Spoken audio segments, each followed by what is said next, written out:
जरूरी सूचना है आप सभी स्टूडेंट्स के लिए। स्टडी फॉर सिविल सर्विसेज का Android app Google play store में आ चुका है, उसको प्लीज तुरंत इंस्टॉल कर लीजिए। और अगर आप स्टडी फॉर सिविल सर्विसेज के सिर्फ ऐप से कोई भी कोर्स, कोई भी पीडीएफ परचेस करते हैं, तो उसमें अप्लाई कूपन, अगर आप ज्ञान सर जो है आप उसमें अप्लाई करते हैं, ये कूपन कोड है, तो उसमें 20% फीस तुरंत माफ हो जाएगी। मतलब 20% डिस्काउंट तुरंत उसमें लग जाएगा। ज्ञान सर लिखना है, नॉर्मली ज्ञान सर स्मॉल लेटर में है सब कुछ, कोई स्पेस नहीं, कोई कॉलम नहीं, सिर्फ ज्ञान सर, GYANSIR। इस तरह से अगर कूपन कोड लगाते हैं आप ऐप में बाई करने से पहले, जो अप्लाई कूपन वाले में आता है, तो 20% का डिस्काउंट तुरंत मिलेगा। वीडियो देखिए। हेलो दोस्तों, नमस्कार। तो बीपीएससी के एक और पीवाईक्यू में आपका स्वागत है। हम लोग पीवाईक्यू सीरीज कर रहे हैं। मिडीवल हिस्ट्री की 4 लेक्चर हो गए, आज उसका 5वां लेक्चर है। तो चलिए इसको शुरू करते हैं दोस्तों। तो आज का क्वेश्चन शुरू होना हमारा 61 से, ठीक है। कह रहा है, जब उसने राजत्व प्राप्त किया तो वह शरीयत के नियमों और आदेशों से पूर्णतया स्वतंत्र था। बर्नी ने यह कथन किस सुल्तान के लिए कहा है? When he attained kingship, he was quite independent of rules and order of शरीयत, for which Sultan बरूनी made this statement. तो आपको पता होगा अल-बरूनी किसके शासनकाल में भारत है? इल्तुतमिश, बलबन, अलाउद्दीन खिलजी और मोहम्मद तुगलक। तो देखिए, अल-बरूनी ने ये चीज़ किसके लिए लिखी है? अलाउद्दीन खिलजी के लिए ये चीज़ लिखी है, ठीक है। अल-बरूनी ने, याद रखिएगा, काफ़ी ज़्यादा महत्वपूर्ण है ये।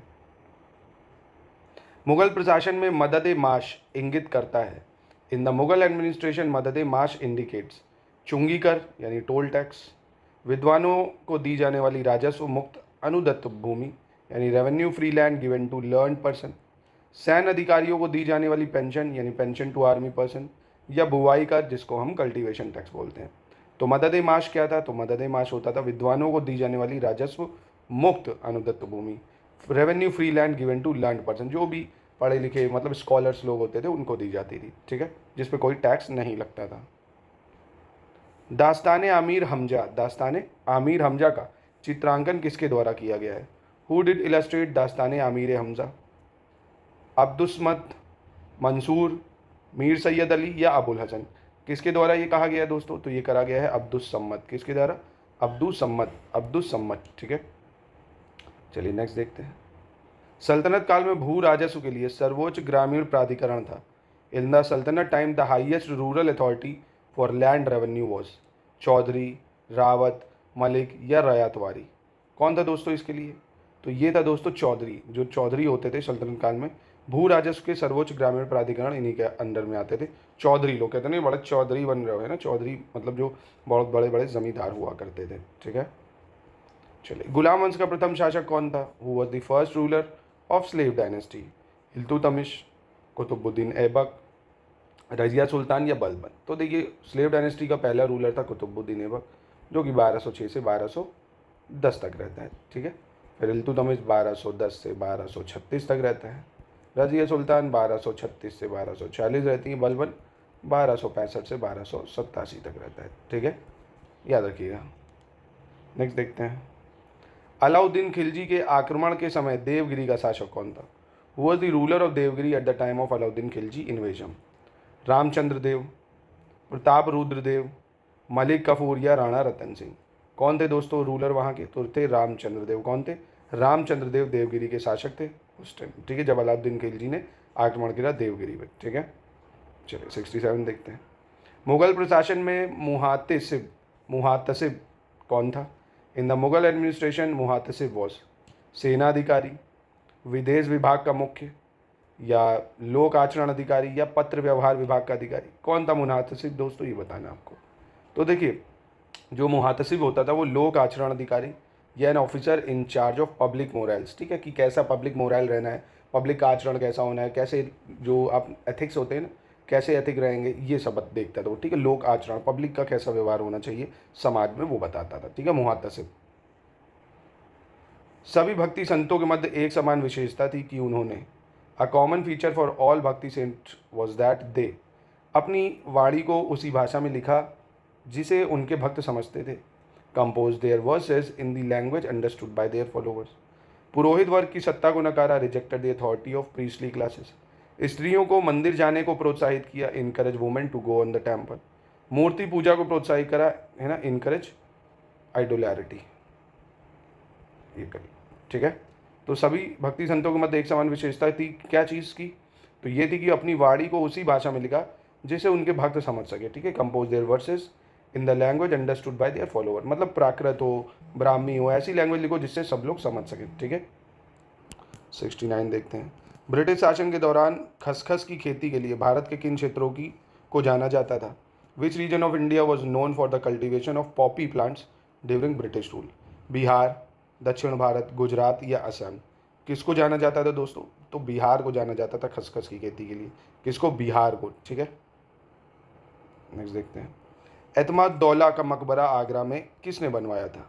इतमाद-उद-दौला tomb at Agra was built by Akbar, Jahangir, Nurjahan या शाहजहां? तो इतमाद-उद-दौला का मकबरा किसने बनवाया था? ये बनवाया था नूरजहां ने। किसने? इतमाद-उद-दौला का मकबरा बनाया था नूरजहां ने, ठीक है। चलिए नेक्स्ट देखते हैं। हुमायूं ने चुनार दुर्ग पर प्रथम बार आक्रमण कब किया था? When did Humayun first attack Chunar fort? 1532 में, 1531 में, 1533 में या 1536 में? तो देखिए हुमायूं ने जो चुनार फोर्ट पर अटैक पहला करा था वो करा था 1532 में सबसे पहले, ठीक है। कब करा था? 1532 में। इंपॉर्टेंट है, चुनार पे अटैक हुमायूं ने कब करा? 1532, ठीक है।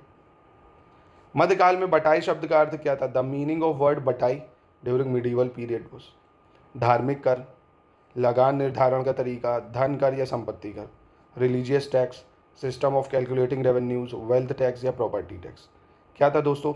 तो ये था, देखिए दोस्तों, जो बटाई थी वो क्या होता था? कल्टिवेटिंग रेवेन्यू, लगान निर्धारण का तरीका होता था। कहते नहीं आज भी अपनी लैंड बटाई पे दे देते हैं, ठेके पे दे देते हैं ना, तो ये बटाई उस टाइम क्या होती थी? लगान निर्धारण करने का तरीका होता था। चलिए नेक्स्ट देखते हैं। निम्नलिखित में से किस बादशाह को मुगल काल के दौरान बाबुल मक्का या मक्का का द्वार कहा जाता था? Which among the following port was called Babul Mecca या gate of Mecca during the Mughal period? Calicut, Surat, Bombay या ब्रोच? किसको कहा जाता था दोस्तों?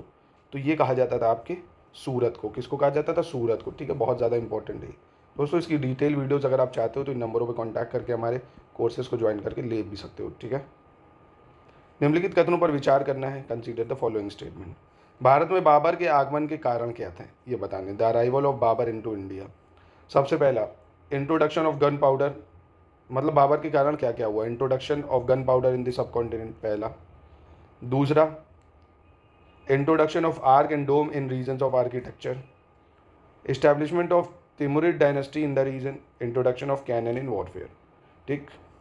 उपमहाद्वीप में बारूद का आगमन, क्षेत्र की वास्तुकला में मेहराब और गुंबद का परिचय, प्रदेश में तैमुरिड राजवंश की स्थापना या युद्ध में तोपों की शुरुआत।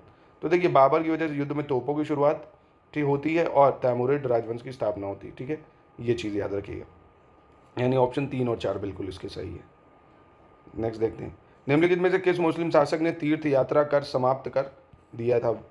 Who of the following Muslim ruler abolish the pilgrim tax? Bahlol Lodi, Sher Shah, Humayun या अकबर? पिलग्रिम टैक्स को किसने पूरी तरह से ख़त्म कर दिया? तो देखिए अकबर जो था, अकबर ने जो पिलग्रिम टैक्स या तीर्थ यात्रा कर था उसको पूरी तरह से समाप्त कर दिया था दोस्तों। किसी तरह का टैक्स नहीं लगा, इसलिए अकबर के खिलाफ फतवा भी जारी हुआ था, आपने पढ़ा होगा दोस्तों, है ना। तो ये था दोस्तों आज का लेक्चर। मिलते हैं कल के लेक्चर में, और भी 15 क्वेश्चन करेंगे डिटेल में, ठीक है। मिलते हैं दोस्तों, रेगुलर फॉलो करिए। लिमिटेड मोस्ट इंपॉर्टेंट है, ये आपके पेपर में बहुत ज़्यादा काम आएंगे। बाकी आप इसका अगर कंप्लीट वीडियो चाहते हैं, मोस्ट इंपॉर्टेंट PYQ, ठीक है, मोस्ट इंपॉर्टेंट एक्सपेक्टेड क्वेश्चंस, तो आप इन नंबरों पे कांटेक्ट करके ले सकते हैं कंप्लीट, चाहे वो PDF फॉर्म हो चाहे वीडियो फॉर्म, सब मिल जाएगा आपको।